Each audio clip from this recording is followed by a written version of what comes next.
Let's see a foolproof recipe to make these crispy falafels today. These are naturally vegan and can be made Jain as well. They go absolutely well with some hummus and kubus, and as usual, all these ingredients can be found in the description box, so do go check them out.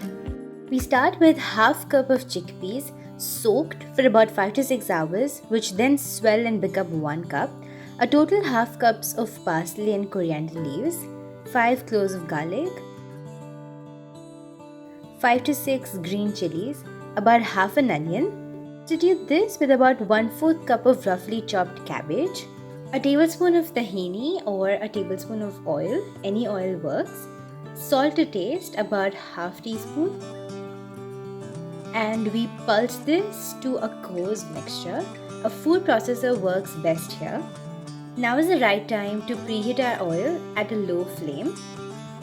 This is a grainy sort of consistency we are looking for. Looks great. So we remove it out in a bowl. And now for some binding, we're going to add in 2 tablespoons of wheat flour. Roll into tiny flat-sized stickies. We'll test the oil's heat by dropping a tiny bit of batter, and if it doesn't fall apart, if it immediately rises to the top, the oil is good to go. We turn the heat to low to medium and gradually place in the falafels as shown. Keep stirring occasionally, and in about 4 to 5 minutes, the falafels should be fried and ready.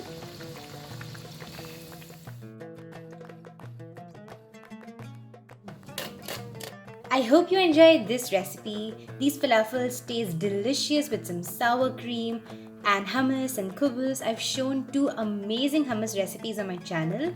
Do check them out, and you can also follow us on our socials. All links are in the description box.